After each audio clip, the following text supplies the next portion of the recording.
Welcome back, fellow Duelist YouTubers and members of the Gamers Club. This is Mick of Gamers Club, along here with Edgar of Gamers Club, bringing you a deck profile. So I'm sure you guys saw that we ran a duel throughout, this week.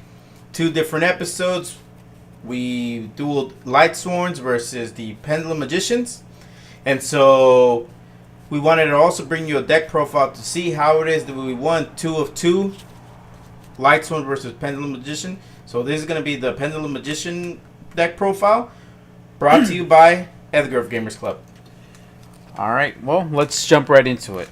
One of the first cards that I run, one of the most important ones is Astrograph Sorcerer. With Astrograph Sorcerer, I only run one of him because I only have one of them so far, but he allows you to banish and cards from your hand, extra deck, or field, I believe. Yes. And you can summon the Supreme King Zearch as long as you have the White Winged Magician, Black Fang Magician, Double Iris Magician, and the Purple Poison Magician. Because for the Supreme King Zearch, you need 1 Pendulum Dragon, 1 Synchro Dragon, 1 Xyz Dragon, and 1 Fusion Dragon. And these can all be treated as that. So I run these 4. I run 2 copies of White Wing, 2 copies of Harmonizing Magician, 3 of Black Fang. I run 2 Effect Veilers, 3 Double Iris Magicians, 2 Purple Poisons, 2 Wisdom Eyes, 2 Oath Dragons. The reason I like to run 3 Black Fang Magicians is he's an 8 on the Pendulum scale. He cuts your opponent's monster's attack in half. And with Oath Dragon Magician, you can just bring him back to your hand and place him back down. If he gets banished for whatever reason, you at least still have 3 copies of him. He's one of the more useful ones to me. And I also run Double Iris Magician, because once destroyed, he allows you to search for either the Star Pendulum Graph or Time Pendulum Graph, which are very useful in this deck. And we'll get into that in a bit. Oath Dragon Magician, I only run 2 of them because I don't feel I necessarily need more of him. If I don't draw him in the first run, he's always very searchable. And although his Pendulum effect is very useful, it's not necessarily crucial. I don't necessarily need 3 of them, I feel. White Wing Magician, if you've already wasted your normal summon on your first turn, you can still pull another one, because if she's Pendulum summoned and you use her for Synchro material, because she is a tuner, she gets banished. So I like to run at least 2 of them, and for that reason, I also run 2 Harmonizing Magicians. Because Harmonizing Magician, you cannot Pendulum summon from the extra deck. She has to be Pendulum summoned either from the hand or normal summoned. So I have 4 tuners to get around that. If I can't, for whatever reason, summon one of them, hopefully I'll be able to pull another one and summon that one. Astrograph Sorcerer, of course, for the Supreme King. Effect Veiler, always useful, allows you to discard them from the hand and negate any monster's effect. Purple Poison Magician, his Pendulum effect allows you to target 1 dark spellcaster monster, and before damage calculation, you can make your monster gain 1200 attack. Also very useful to get over anything powerful, because a lot of the monsters in this deck aren't necessarily the most powerful. Their effects are just really good. But if your opponent's monster are unaffected by card effects, these 2 are very useful to get over that. You cut their attack in half, and then you make your monster gain another 1200. With Wisdom Eye, he's very, very useful. I wish I had 3 of them. I only have 2. I would run 3 of them if I did have them. His Pendulum effect is one of the best in this deck to me, because you can set him on your Pendulum scale on either one. If you have a 1 or an 8, if you have a 1, you set him on your opposite side, and then you can replace him with something else. So you just throw him to the extra deck and pull something from your deck to the field, and now you have your Pendulum scales 1 through 8. or whatever numbers you have and whatever numbers you need. Amazing Pendulum, I only run one of. I mean, there's usually not much of a time that you don't have your Pendulum skills out. It can be useful if they use something like Wavering Eyes on you, but most of the time you'll have your Pendulum skills out, so I only run one of it. Wavering Eyes. Many people that I've played against don't really run Pendulums anymore because of the link situation, so I only do one of that. Duelist Alliance, I run 3. Very useful card, allows you to pull anything with the word Pendulum or Pendulum monsters from your deck to your hand. Senate Switch, one of my favorite cards, allows you to move one monster to an empty adjacent empty monster zone. So that means a monster from the extra monster zone can be moved to a normal monster zone as long as it's empty once per turn. Because adjacent doesn't mean left to right, it means next to. So that's a very useful card, especially for this deck because it has a pretty full extra deck. This one, I wish I had another one of these. Very useful card, Pendulum Call. Allows you to discard one card and pull 2 Pendulum Magician cards from your deck to your hand. Of course, Star Pendulum Graph. Doesn't allow your opponent to target spellcaster monsters with spell effects.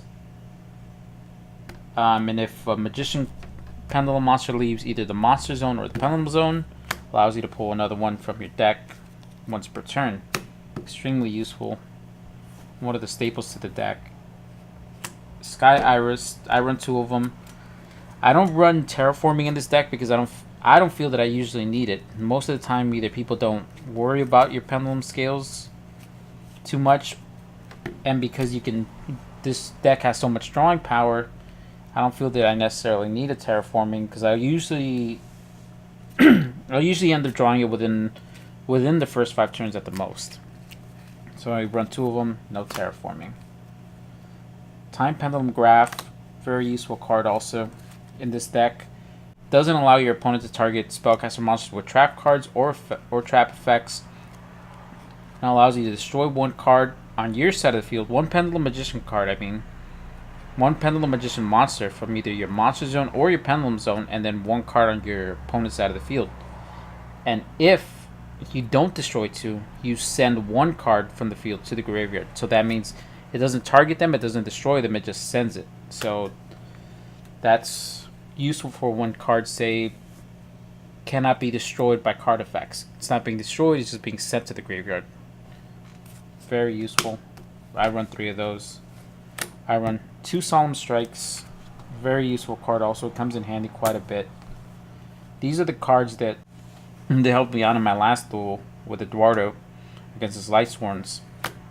Imperial Iron Wall. Neither player can banish cards. Simple, to the point. Love that card. Royal Prison. Monsters cannot be special summoned from the graveyard. Amazing card. Love that card. Again, another simple trap card. Just doesn't allow them. So with these 2 on the field, not only can they not banish anything, they can't summon from the graveyard. And for Lightsworns, that's key. And another one that I loved also is Cemetery Bomb. Also very useful against the Lightsworns because they mill from their deck to the graveyard so much. They're going to have a pretty sizable stack of cards in their graveyard. So it inflicts only 100 points per card, but it's per card, not per monster, not per spell. So per card. With Eduardo, I got him for 1,800 points, and he only had like 700 points at the time. So came in handy quite a bit. For the extra deck, I run Supreme King Z-Arc, as I said. Supreme King Dragon Starving Venom, very useful card. Allows you to target one monster either on the field or the graveyard. His name becomes that monster's original name, gains his effect until the end, until he's destroyed. And as long as this card is face up on the field, he can inflict piercing battle damage, and his attack's 28, so it's pretty good. Pretty high up there. Lightning Paladin, pretty useful card also in case you want to bring one. He allows you to pull 1 spell card from your graveyard to your hand, And once per turn, when this card is destroyed by an opponent's battle, you can inflict damage to your opponent equal to that monster's original attack. So if they have something that's higher than this and they destroy it with 3,000, you inflict 3,000 damage to them for having destroyed your card. Of course, Cyframe Overlord, one of the more obvious ones that almost everybody that runs this deck runs. Extremely useful card, allows you to banish him until your next standby phase. One card from your opponent's hand at random, and then once he comes back to the field, it doesn't go to the extra monster zone. You can place him in a regular monster zone if you'd like. Also very useful to get around so you can summon multiple extra deck monsters. Same thing with Stardust Dragon. If they activate something that can destroy a card or anything on your side of the field, you just tribute him, discard him to the graveyard, and at the end phase, if his effect was not negated, you can bring him back to a normal monster zone, even if he was in a extra monster zone. Extremely useful. Another one that's really great, Supreme King Dragon Clearwing. As soon as he's summoned, pops the field. Amazing effect. That alone is amazing. But if they somehow happen to special summon something else, he gains any monster that he attacks, he gains their attack before damage calculation. And you can destroy their monster. This is once per turn before damage calculation. This card battles an opponent's monster. You can destroy that monster, and if you do, inflict damage to your opponent equal to that destroyed monster's original attack. Very useful. This card's won me quite a few duels. I also run 2 Supreme King Dragon Dark Rebellions. Once per turn before damage calculation, this card battles an opponent's monster. Detach 1 material until the end of this turn. Change the attack of that monster to 0, and if you do, this card gains attack to the original attack of your opponent's monsters during the battle phase. You can return this card to the extra deck and summon 2 Supreme King Dragon cards. That effect isn't very useful, but so you cut your opponent's monster to 0 and you gain that effect. Even if their attack is only 1500, you cut their attack to 0 and you gain the 1500. So that's why I run 2 of those. Very useful card. Norito, the Moral Leader. I just got this card from someone recently. Haven't actually had a chance to use it. Once per turn during either player's turn, when your opponent activates a spell or trap card, you can attach 1 material from this card and negate the activation. If you do, destroy it. Very useful. 2700 attack, great effect. Haven't had a chance to use it. I want to, and it's a really great card. Of course, I run 2 Time Star Magicians. Allows you to detach 1 material and pull 1 Pendulum monster from your deck to your hand. And if he's targeted for an attack, or one of your other monsters is targeted for an attack and is about to be destroyed, you can discard 1 card from your 1 Magician Pendulum monster from your deck to the graveyard to save your monster. So he's very good effects. Not very high on the attack, but his effects more than make up for that. The last one that I run in the extra deck is the Perform Mage Trapeze Magician.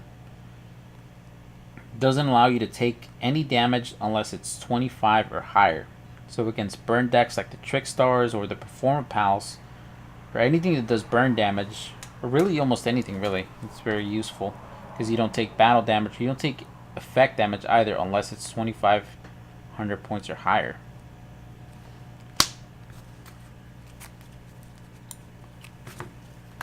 So that's it. That's just a rudimentary breakdown. If, depending on the build, if they don't run stuff this special summons from the graveyard, I'll usually swap out these 4 for Skullmeister and the Performable Scrollback Joker just to add extra drawing power to my deck.